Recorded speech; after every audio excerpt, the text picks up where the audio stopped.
ভারতীয় আধিপত্যবাদের বিরুদ্ধে 11 দফা দাবিতে রাজধানীর ভারতীয় দূতাবাস অভিমুখে মশাল মিছিল করেছে বাংলাদেশ আজাদ পার্টি।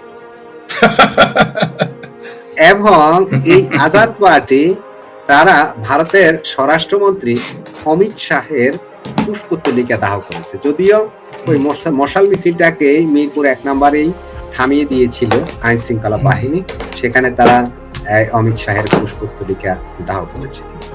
প্রশ্ন হলো, বাংলাদেশ এবং ভারতের মধ্যে ইউনূস সরকারের সময় যে টানাপোড়েন ছিল, সম্পর্ক, যে তিক্ত সম্পর্ক তৈরি হয়েছিল, সেটা অনেকটা প্রশমিত হওয়ার একটা লক্ষণ আমরা বিএনপি সরকার শপথ নেওয়ার পর থেকে আমরা দেখে আসছিলাম। সেখানে বর্তমান পরিস্থিতিটা আসলে কি, যে ভারত দূতাবাস অভিমুখে এই ধরনের মশাল মিছিল এবং ভারতের স্বরাষ্ট্রমন্ত্রীর পুষ্পস্তলিকা দাহ, আপনি কিভাবে দেখেন এই বিষয়গুলো? ধন্যবাদ আপনাকে, সেই সাথে আপনার দর্শকদের সালাম, নমস্কার এবং শুভেচ্ছা। আপনি যে পার্টির নাম বললেন, কি যেন বজ্জাত পার্টি নাকি কি যেন পার্টি, কই থেকে কই ভুইফুর পার্টি তৈরি হয়ে আসে? এটা হচ্ছে বাংলাদেশ আজাদ পার্টি। ও বাংলাদেশ, ওটা আসলে নাম হবে বাংলাদেশের পাকিস্তানি বজ্জাত পার্টি। কিসের আজাদ পার্টি, আজাদ পার্টি? এই সমস্ত ফালতু সংগঠন, ভুইফুর সংগঠন, বাংলাদেশে বর্তমানে যত কিছু ভুইফুর সংগঠন দেখতেছেন এই মুহূর্তে, সবগুলোই হচ্ছে জামাতের A team, B team, C team, D team. এমনকি জামাতের হইলো কোটটাই পরা টিম হলো বিখোদ বিএনপি। তো এইগুলো এগুলো তো বলবে এরা পুষ্পতলিকা দাহ করছে, তো তারা আবার পুষ্পতলিকা হারাম হারাম মনে করে, তারাই আসছে পুষ্পতলিকা দাহ করতে। আর আপনি যেটা বললেন যে অনুপ্রবেশকারীকে সে পাঠাবে ভারত, ভারত বাংলাদেশের 1 কোটি মানুষকে কেন পালবে, কি কারণে পালবে? আপনি পালবেন? আমি পালবো? বাংলাদেশের রোহিঙ্গা 12 লক্ষ আসছে, সেইখানে তো গিয়ে আমার ভাবির পোলাদের আধিপত্যবাদ বিরোধী মিছিল করতে দেখি না।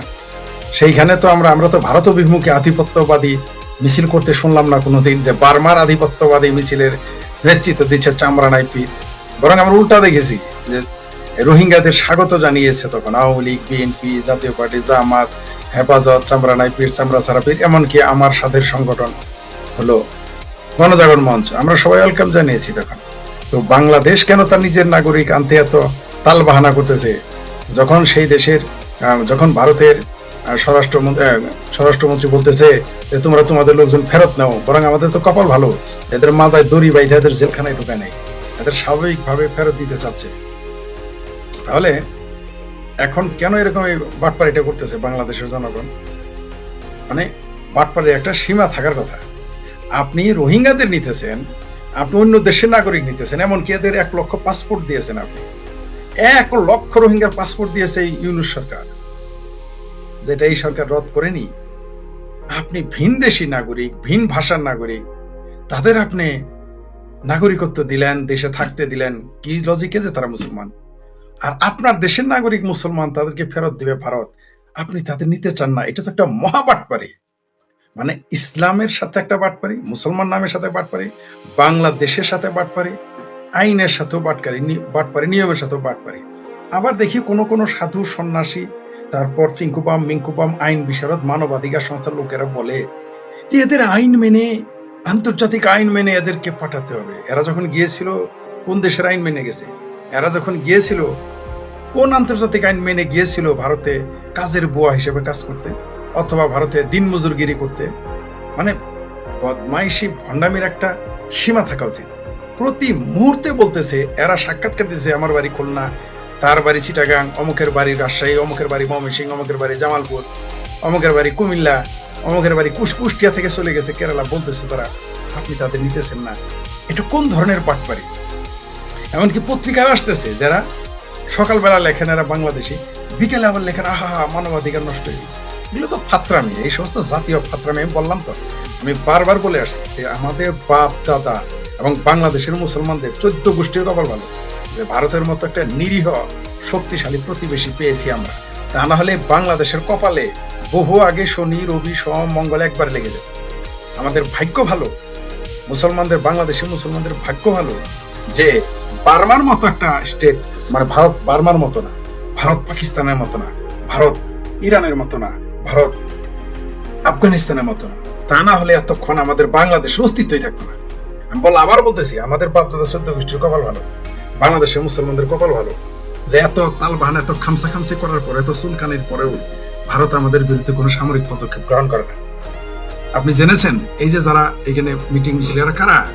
এরা হলো পুরাই পাকিস্তানপন্থী, যারা কালকে মিছিল করছে। ফরিদ ভাই, জি, ফরিদ ভাই বলেন। একটু ইনফরমেশন দেই। মিছিলটা যে ভারতীয় দূতাবাসের উন্নতি যে মিছিলটা হলো, এই মিছিলের নেতৃত্বে যারা ছিলেন তাদের মধ্যে অন্যতম হচ্ছেন ব্রিগেডিয়ার জেনারেল অবসরপ্রাপ্ত হাসিনুর রহমান। উনি কি ব্রিগেডিয়ার জেনারেল হয়েছিলেন কিনা আমি জানি না। উনি তো বরখাস্ত বদমাইশ। উনি কর্নেল হাসিনুর, ওটা কর্নেল হাসিনুর, ব্রিগেডিয়ার হাসিনুর, ওরা একটু বাড়িয়ে লিখেছে আমার মনে হয়। আর জি, জি। আর ছিলেন ব্যারিস্টার শাহরিয়ার কবির। হ্যাঁ, একেবারে জেনুইন জামাতি মাল। তো ও তো ব্যারিস্টার শাহরিয়ার তো জামাতের ল্যাংটা বড়ি বেচার কেন বেচা। আমাদের জামালপুরে একটা আছে, নাম হলো তাইজউদ্দিন। জামালপুর সারা জীবন দেখছি ল্যাংটা বড়ি বিক্রি করছে। ও এখন জামাতের ল্যাংটা বড়ি বিক্রি করার জন্য ওরে মাঠে নামাইছে জামাতি কেন বেচার ব্যারিস্টার শাহরিয়ার। আমার জামাতি নেতা নাকি বলে জামাতি কেন বেচার? ও তো যাবেই। ও যাবে না, কে যাবে? ওরা যাবে না তো কারা যাবে? এই কর্নেল হাসিনুরের মতো বদমাইশ বাটপার, ঠিক আছে, এ যাবে না কে যাবে? বরখাস্ত কিন্তু সে, এ যাবে না কে যাবে? কারণ এরা হচ্ছে মানে হৃদয়ে হলো পাকিস্তান আর মগজ হলো আফগানিস্তান। তো এরা ভারত অভিমুখে মিছিল করবে না, কার বিরুদ্ধে মিছিল করবে? কর্নেল হাসিনুর এবং ওই যে বরখাস্ত কর্নেল বদমাইশ কর্নেল হাসিনুর, এই পেয়ারা পাকিস্তানি। আর জামাতি ক্যানভাসার শাহরিয়ারের মায়ের ভাতারের কি যোগ্যতা আছে বার্মার অভিমুখে, বার্মার এম্বাসির অভিমুখে মিছিল করে? চাক না দেখি, যায় না কেন? 14 লাখ তো পাঠাই দিছে, 1 লাখ পাসপোর্ট দিয়েছে। এটা নিয়ে তো কোনোদিন কথা বলতে শুনলাম না আমরা। মানে এদের যত কিছু সব ভারত, মানে ভারত হলে এদের যত চুলকানি। কারণ আছে, কারণ 71-এর পরাজয়ের বেদনা তাহারা ভুলে যেতে পারে না। কি করবে না? এই জন্যই তারা কখনো এম্বাসির দিকে, কখনো হাইকমিশনের দিকে, কখনো ভারত সীমান্তে। কিন্তু আমি যে আবার বলি, কপাল ভালো যে ভারত হচ্ছে নিরীহ শক্তিশালী প্রতিবেশী। যদি পাকিস্তানের মতো হইতো, বার্মার মতো হইতো, আফগানিস্তানের মতো হইতো, প্রত্যেকটার ওই যে হুমায়ুন কবিরের ভাষায় বলি, সেটা ভাঙা মার দিত বাংলাদেশিদের। কিন্তু পাইছে গেছে যে ভারত হলো নিরীহ প্রতিবেশী। ফরিদ ভাই একজন কমেন্ট করলেন এরকম, যে কমেন্টটাও মাঝে মধ্যে নিয়ে দিয়ে বললেন যে ইচ্ছাকৃতভাবে পায়ে পাড়া দিয়ে ভারতের সাথে যুদ্ধ বাঁধাতে চায় জামাতে ইসলাম, ইসলামী বিভিন্ন নাম ব্যবহার করে।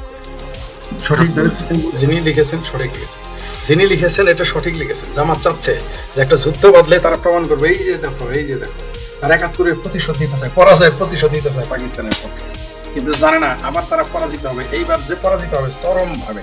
এইবার কিন্তু বঙ্গবন্ধু নাই যে তাদের ক্ষমা করবে। এবার কিন্তু বঙ্গবন্ধুর মতো বৃহৎ হৃদয়ের কোন আওয়ামী লীগের নেতা নাই যে তাদের ক্ষমা করবে।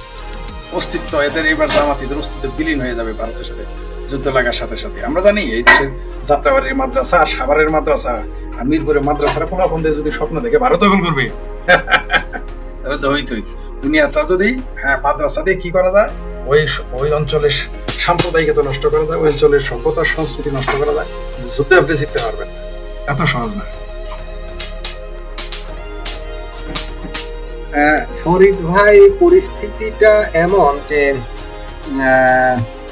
মানে যেটা মনে হয় আর কি, আমাদের সরকারও কিন্তু অনেক ক্ষেত্রে নিশ্চয় কোনো মন্তব্য করে না। যেমন আমাদের স্বরাষ্ট্রমন্ত্রীরও এই বিষয়ে আমরা কোনো মন্তব্য কিন্তু পাচ্ছি না। বিষয়টা কেমন? হ্যাঁ, নিঃসন্দেহ রহস্যময়।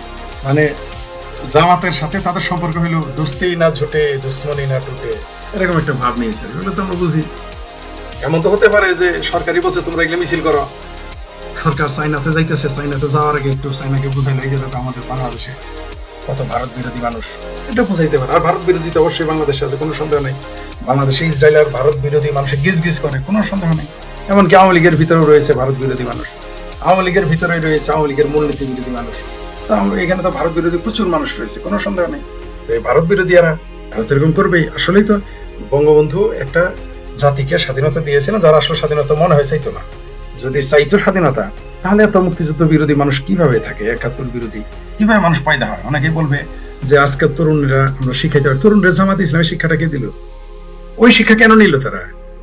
বাংলাদেশে কি বইপত্র পত্রিকা কম আছে? তারা জামাতে শিক্ষা নেয়। অনেকেই দেখে অভিযোগ করে আওয়ামী লীগ এটা ব্যর্থ, আওয়ামী লীগ ওইটা ব্যর্থ। আর ভাই আওয়ামী লীগ আওয়ামী লীগ তো ইয়া বাকিতে পাই নাই, খাইলা কেন? আওয়ামী লীগ তো বলা নাই পাকিস্তানি ওটা খাইলে, ওটা করলা কেন? আওয়ামী লীগ 71-এর একবার দাবি করে আওয়ামী লীগ 71-এর চেতনা বিক্রি করে গেছে। আবার বলে মুক্তিযুদ্ধের চেতনা বাস্তবায়ন করেন। কোন দিকে যাবে আওয়ামী লীগ? মানে বিষয়টা এরকম যে পায়েস দেয় নাই বলে গু খাইছে, তুমি গু খাবা, তোমার তো ইচ্ছাই গু খাওয়া, কি করবে? বাংলাদেশের যে জনগণেরা, আমি অনেক সময় বলি যে এরকম কোচিং সেন্টার, মাদ্রাসা, স্কুল, কলেজ, বিশ্ববিদ্যালয়ে মুক্তিযুদ্ধ বিরোধী চেতনা জামাত বাস্তবায়ন করতে পেরেছে, ছড়িয়ে দিয়েছে। ছড়িয়ে দিলে তুমি নিবা কেন? ৭১-এ পাকিস্তান বাহিনী কি এই দেশে মুক্তিযুদ্ধ, আওয়ামী লীগ নিষিদ্ধ হয়ে গেছে যে দেশে, জামাত নিষিদ্ধ করার কথা কেন কোনোদিন উঠে নাই? এই দেশে কেন উঠলো না? তার মানে এই দেশের মানুষ ৭১-এ মুক্তিযুদ্ধ চায় নাই। এই বাটপার এই বাংলাদেশের মানুষ, এই বাংলাদেশের মুসলমানরা দিন সাথে মুসলমান থাকে, মানে আকাম করবো, ইয়াবা খাবে, মদ খাবে, জুয়া খেলবে, বদমাইশি করবে, জমি দখল করবে, দিন শেষে মুসলমান থাকে। এবং ওই চেতনা থেকেই এই দেশের মানুষ ৭১-এর যে স্বাধীনতা বিরোধী তাদের ক্ষমা করে দেয়। নইলে বীর বিক্রম যে ব্যক্তিটি এখন বসে আছে স্পিকারের পদে, তিনি একজন বীর বিক্রম মুক্তিযোদ্ধা। কত বড় বাটপার, কত বড় বদমাইশ হলে স্বাধীনতা বিরোধীদের শোক প্রস্তাব নিয়ে আসে? আপনি বলেন, সাইদি, নিজামী, গোলাম আজমের শোক প্রস্তাব এরা কেমনে নিয়ে আসে? কত বড় বেহায় বজ্জাত মুক্তি! এরা কি মুক্তিযোদ্ধা ছিল? এরা ছিল বাই চান্স মুক্তিযোদ্ধা। এগুলোই বেশি বাংলাদেশে বাই চান্স মুক্তিযোদ্ধাই বেশি, এবং তাদের হাতে বাই চান্স মুক্তিযোদ্ধাদের হাতে ক্ষমতাটা বেশিরভাগ সময় ছিল। বিশেষ করে যারা সেনাবাহিনী, এরা ৮০-৯০% হচ্ছে বাই চান্স মুক্তিযোদ্ধা। এরা জেনুইন মুক্তিযোদ্ধা না। তার প্রমাণ আপনি পাচ্ছেন।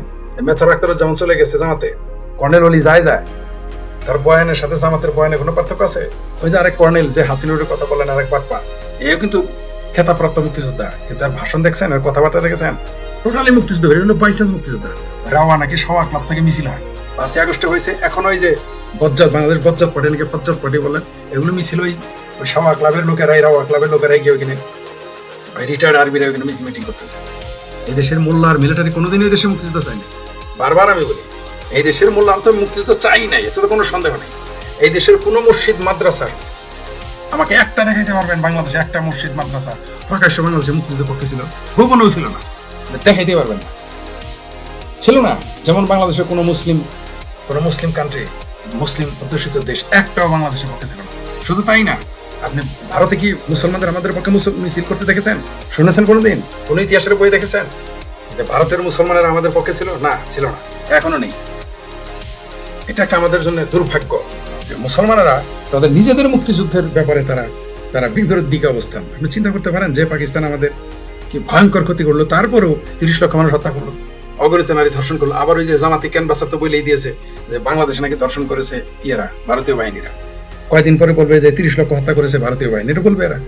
শুধু তাই না, আমি বলেছি তো, এই জামাতিরা বাংলাদেশের যে কোনো কিছু, বাংলাদেশে যদি বৃষ্টি না হয় ভারত দেয়, বাংলাদেশে যদি ঝড় হয় ভারত দেয়, বাংলাদেশে যদি তুফান হয় ভারত দেয়। শুধু একটা কথা বলা বাদ রাখছে যে বাংলাদেশে যে মাদ্রাসাগুলোতে যে বলাৎকার হয় এগুলোর জন্য ভারত দেয়, এই একটা কথা বলা শুধু বাদ রাখছে। এটাও কয়েকদিন পরে হয়তো বলা শুরু করবে।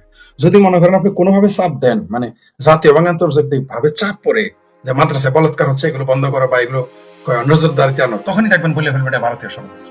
ওই মাদ্রাসায় বলাৎকার হয় ভারতের কারণে, বা ভারত করায় টাকা দেয় মৌলবীতে, এগুলো বলা শুরু করবে।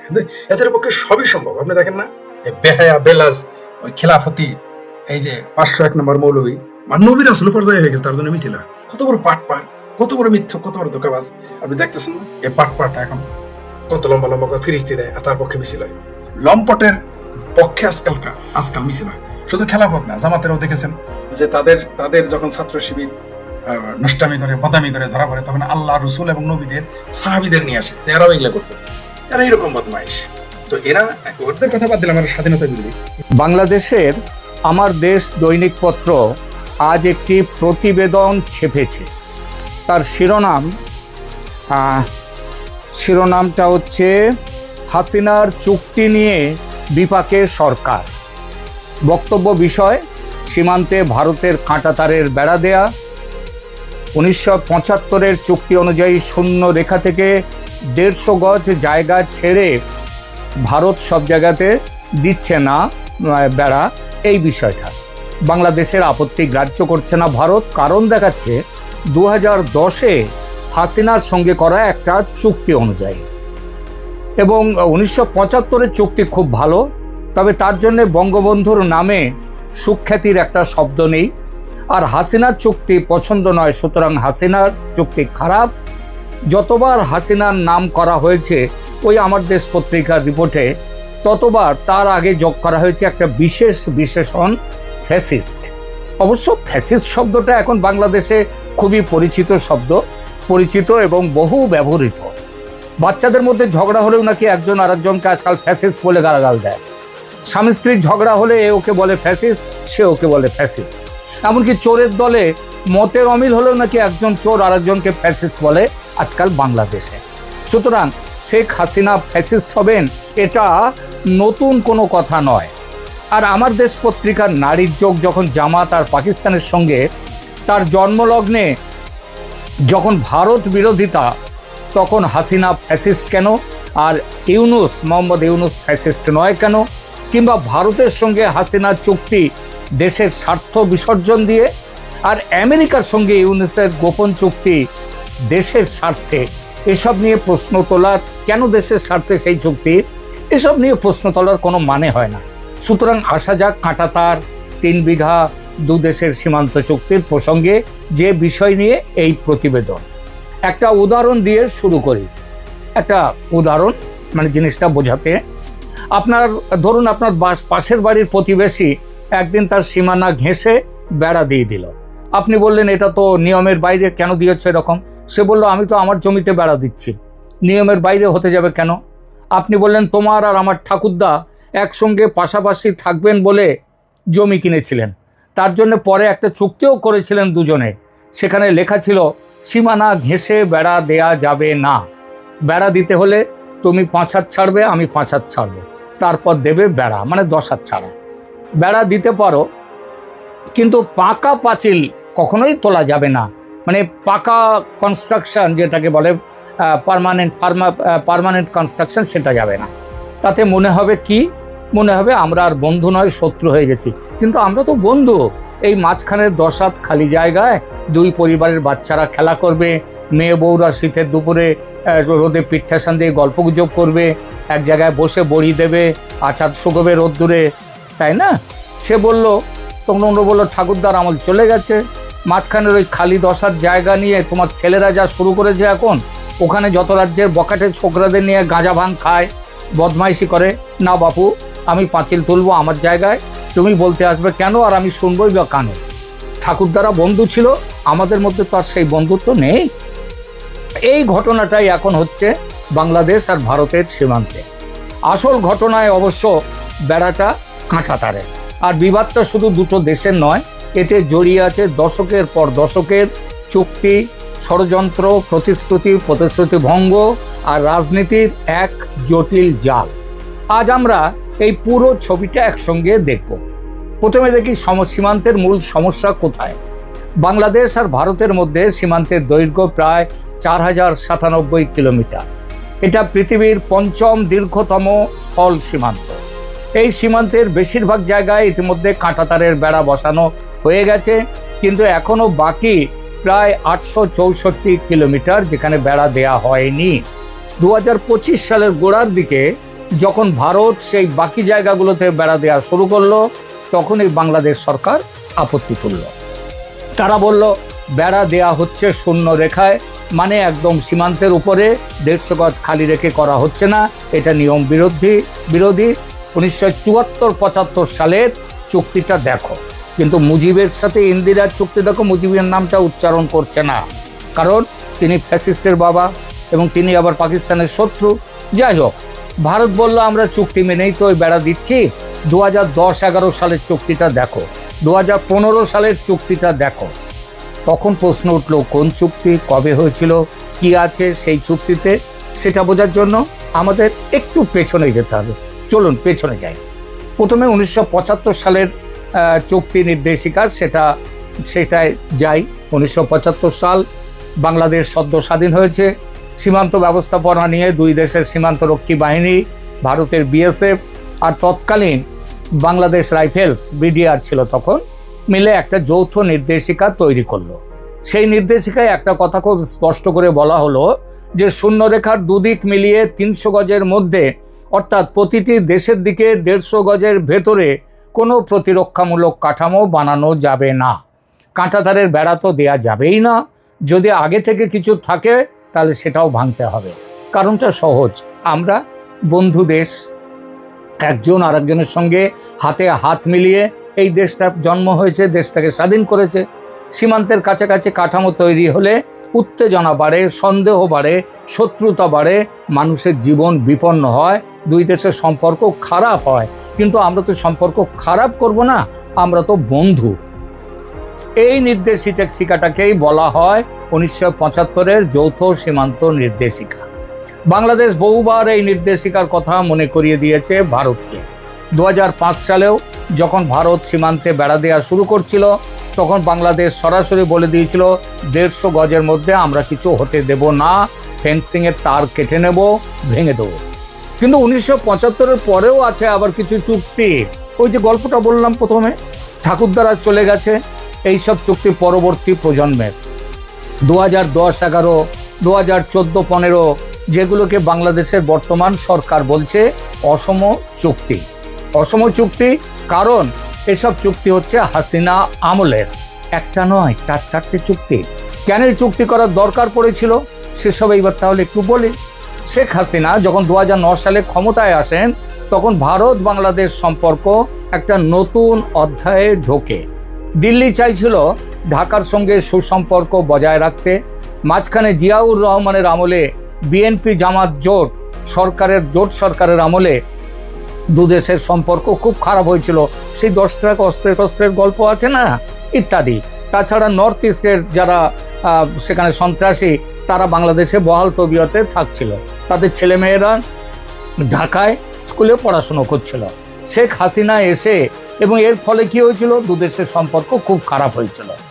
তখন শেখ হাসিনা এসে সম্পর্ক ফেরাবার চেষ্টায়, স্বাভাবিক করার চেষ্টায় লাগলেন। আর সেই প্রেক্ষাপটে একের পর এক সীমান্ত সমঝোতা হতে লাগলো। প্রথম চুক্তি 2010-এ, এটা নিয়ে এই মুহূর্তে সবচেয়ে বেশি বিতর্ক। 2010 সালের এই চুক্তিটি কোন বিষয়ে, সেটা কিন্তু সীমান্তর থেকেও বড় জিনিস হচ্ছে 3 বিঘা করিডোরের বিষয়ে এই চুক্তি ছিল। 3 বিঘা করিডোরের নাম এখন খুব একটা, আমি অন্তত বাংলাদেশের সমস্ত পত্রপত্রিকা, সোশ্যাল মিডিয়াতে শুনতে পাচ্ছি না আজকাল। 3 বিঘা চুক্তি 2010 সালে সেটা করেছিলেন শেখ হাসিনা। 2010 সালে 3 বিঘা করিডোর 24 ঘন্টা খোলা রাখার একটা চুক্তি হয়। এই 3 বিঘা করিডোরটা কি, সেটা হচ্ছে ভারতের ভেতরে যেমন বাংলাদেশের কিছু জায়গা, তেমনি আবার বাংলাদেশের ভেতরেও ভারতের কিছু জায়গা রয়েছে। তো এইখানটার জন্যই হচ্ছে এগুলো একটা করিডোর না হলে বাংলাদেশের যে জায়গাগুলো ভারতের মধ্যে রয়েছে সেগুলোতে লোকজন, বাংলাদেশের অন্য অঞ্চলের লোকজন কি করে যাবে কিংবা তাদের সাথে যোগাযোগ থাকবে, তার জন্য একটা করিডোর হয়। এই করিডোরের নাম হচ্ছে 3 বিঘা করিডোর। এটা 24 ঘন্টা খোলা রাখার একটা চুক্তি হয়। কিন্তু এই চুক্তিতেই একটি বিতর্কিত ধারা যুক্ত হয়। ধারাটা কি, অঙ্গার পোতা সেখানে শূন্য রেখার ওপরেই কাঁটাতারের বেড়া নির্মাণের অনুমতি দেয় বাংলাদেশ, যা 150 গজ নিয়ম সেই 1975-এ ছিল, সেই নিয়মের ব্যতিক্রম। লালমনিরহাটের 3 বিঘা করিডোর সংক্রান্ত আলোচনার সময় একটা সমঝোতা হয়, কিছু নির্দিষ্ট জায়গায় শূন্য রেখার ওপরেই কাঁটাতারের বেড়া দেওয়ার অনুমতি দেওয়া হয়। 150 গজ খালি রেখে নয়, শূন্য রেখার ওপরে, মানে একদম যেখান থেকে জিরো লাইন তার ওপরে বেড়া দেওয়ার চুক্তি হয়। এটাই সেই চুক্তি যেটার কথা আমার দেশ পত্রিকা তাদের ওই প্রতিবেদনে দিয়েছে যে হাসিনার চুক্তি নিয়ে বিপাকে সরকার। কিন্তু কেন এই চুক্তিটা করা হয়েছিল পুরো প্রতিবেদনে সে সম্পর্কে একটা কথা নেই। কারণ এই চুক্তির ফলে 1975 সালে 150 গজের নিয়ম যেটা, সেটা ব্যতিক্রম হয়ে যায় কিছু ক্ষেত্রে। তার মানে 4000-এর মধ্যে মাত্র 800 কিলোমিটার এখন সেটা বাকি আছে সেখানে দিতে। তার মানে 4000-3200 কিলোমিটার তো দেওয়া হয়ে গেছে, তখন কিন্তু ঝামেলা হয়নি। এখন তো হচ্ছে বিশেষ কিছু জায়গায়, পুরো জায়গায় নয়। এখন সেই নজিরের ওপর ভর করে ভারত বলছে আমরা তো 2010 সালে চুক্তি করেছি, সেখানে তো এইটা বলা নেই যে একেবারে 150 গজ রাখতেই হবে। দ্বিতীয় চুক্তি হলো 2011 সালের সেপ্টেম্বরে। ভারতের প্রধানমন্ত্রী মনমোহন সিং ঢাকায় আসেন। সেই সফরে 1974 সালের মুজিব ইন্দিরা চুক্তির একটা বাস্তবায়ন প্রোটোকল সই হয়। এতে কিছু এলাকায় শূন্য রেখায় বেড়া দেওয়ার বিষয়ে সম্মতি আরও স্পষ্ট করে বলা হয়। এখানে বলা হলো 150 গজ খালি রেখে বেড়া দেওয়া যদি সমস্যা হয় তাহলে সেসব জায়গায় শূন্য রেখাতেই বেড়া দেওয়া যাবে। 2011 সালের এই চুক্তির নামটা কি? নামটা হচ্ছে ভূমি সীমান্ত প্রোটোকল ও সমন্বিত সীমান্ত ব্যবস্থাপনা পরিকল্পনা, CBMP।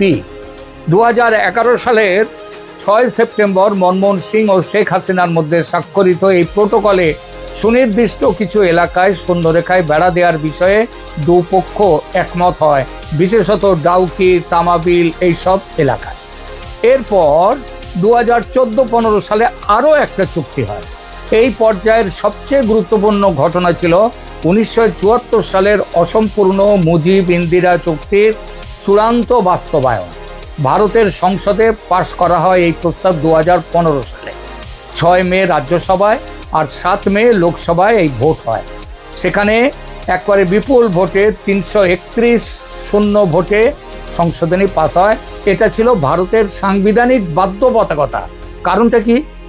কারণটা ওই যে 3 বিঘার কথা বললাম, ওই 3 বিঘা হস্তান্তর করতে গেলে ভারতের জমি, ভারতের মধ্যে বাংলাদেশের যে জায়গাগুলো ছিল, যে ছিটমহলগুলো ছিল, সেগুলো ছিল কম, তার মোট জায়গা কম, আসছি সেখানে।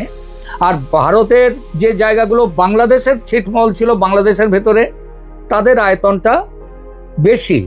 এর ফলে হলো কি, যখন হস্তান্তর হয় সেই হস্তান্তরের জন্য ভারতের জমি কমে যায়।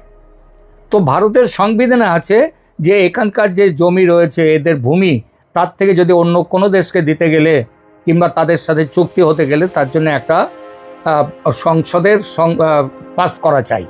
তো এই জন্যে ছিটমহল বিনিময় হয় 31 জুলাই 2015 মধ্যরাতে, আর 6 মে রাজ্যসভায় এবং লোকসভায় 7ই মে প্রস্তাব পাস হয় যে ভারতের জমি বেশি চলে যাচ্ছে, ওটা বাংলাদেশে চলে যাক। এইবার বলি কি বেশি, কারণ শেখ হাসিনা তো এই চুক্তি করেছেন। ভারতের 111টা ছিটমহল বাংলাদেশে ছিল, আর বাংলাদেশের 51টা ছিটমহল ভারতে ছিল।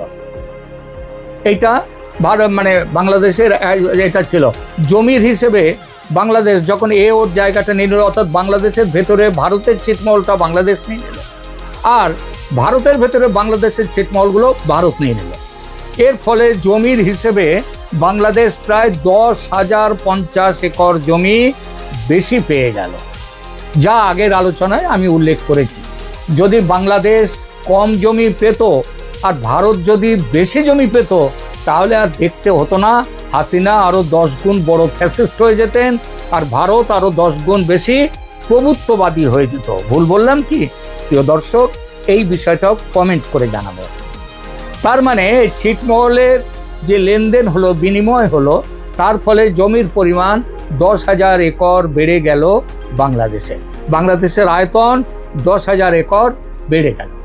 বাংলাদেশের অন্তর্বর্তী সরকারের স্বরাষ্ট্র উপদেষ্টা যখন ছিলেন জাহাঙ্গীর আলম চৌধুরী, তিনি বলেছেন 2010 থেকে 2023 সালের মধ্যে সীমান্তে ভারতের সঙ্গে অনেক অসম চুক্তি হয়েছে। বক্তব্য তার মানে হচ্ছে ভারতের লাভটা বেশি হয়েছে, বাংলাদেশের লাভ হয়নি। এই চুক্তিগুলোই নাকি সমস্যার কারণ। কিন্তু জাহাঙ্গীর চৌধুরী তিনি এটা ভেবে দেখেননি যে চুক্তি করতে গেলে, এই চুক্তি যদি না হতো তাহলে দহগ্রাম, আংরাপোতা, এই জায়গাগুলো এতদিন সেখানকার মানুষরা ভারত ঘেরা এলাকায় বিচ্ছিন্ন থাকতো। তাদেরকে নিয়ে আসার চুক্তি করে বাংলাদেশ 10,000-এর উপরে একরের বেশি জমি পেয়ে গেল। চুক্তি একতরফা হয় না স্যার, কিছু তুমি দেবে, আমি কিছুও দেব, আমি সব দেবো, আমি সব নেব, তুমি কিছু দেবে না, এই নিয়ে কোনোদিন চুক্তি হয় না।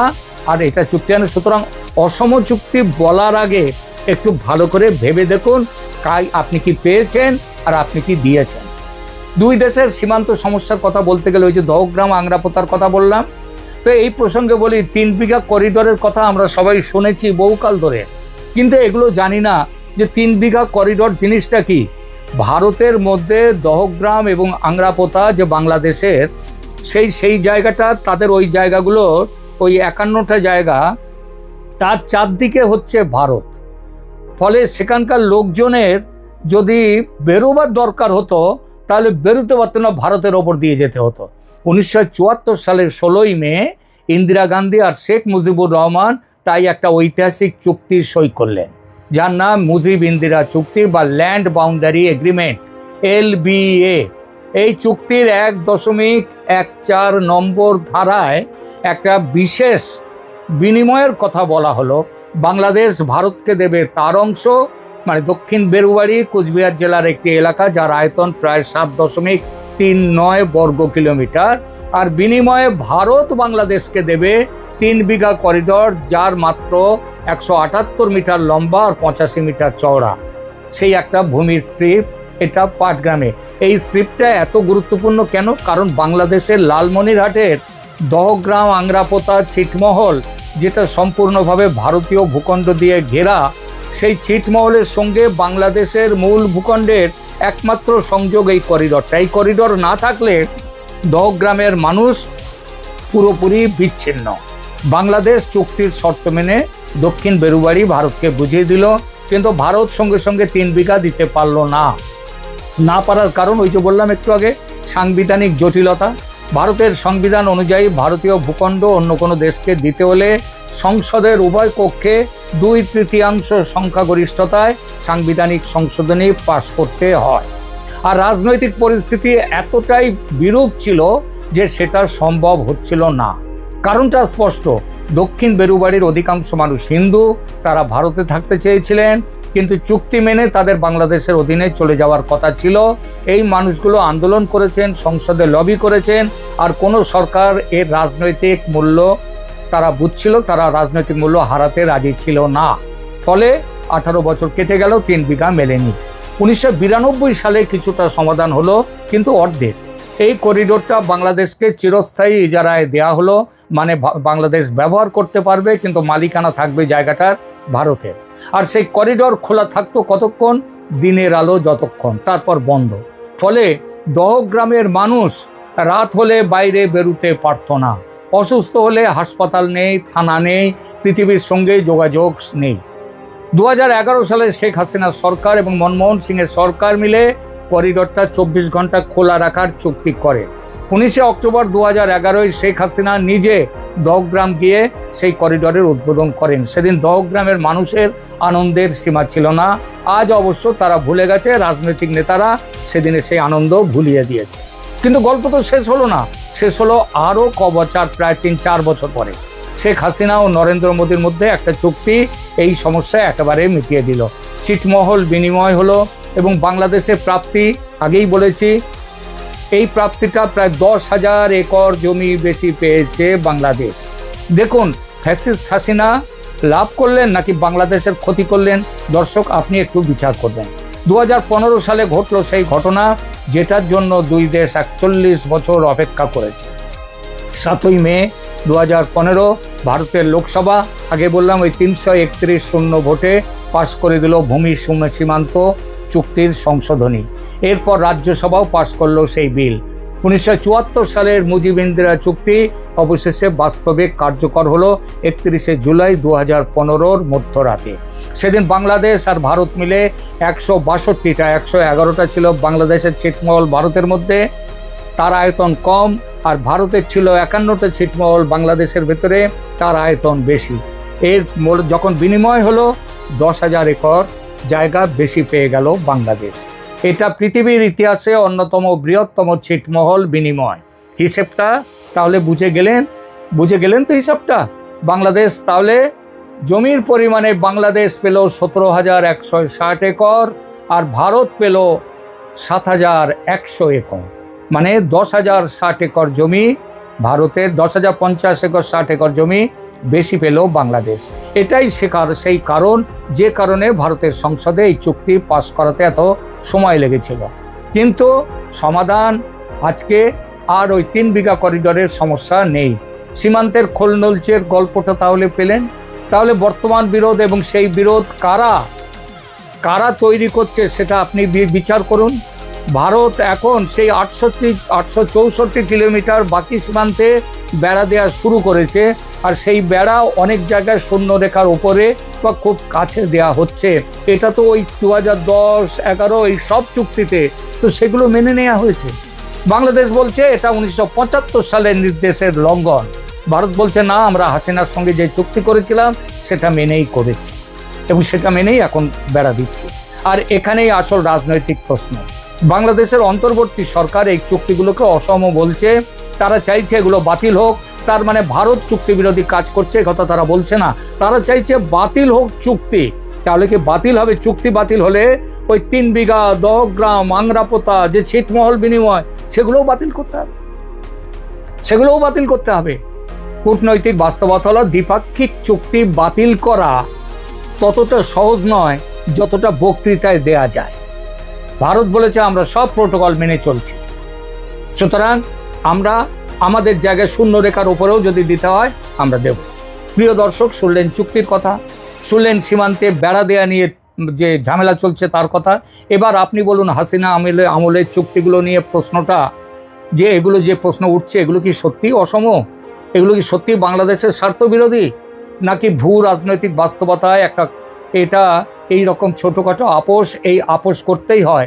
আর সে আপোষে তো বাংলাদেশের লোকসান হয়নি। এই প্রশ্নের উত্তর রাজনৈতিক বিশ্লেষকরা ভিন্নভাবে দেবেন, কারণ তারা তাদের মতো করে বাংলাদেশের আমার দেশ যেমন দিয়েছে তেমনই দেবে। এই বিষয়ে আপনি কি ভাবছেন কমেন্ট করে জানান। আপনি কি মনে করেন হাসিনা সরকারের এই চুক্তিগুলো সত্যিই অসম ছিল, নাকি ভারতের সঙ্গে সম্পর্কের জন্য কিছুটা ছাড় দেয়া জরুরি ছিল? লাইক করুন, শেয়ার করুন।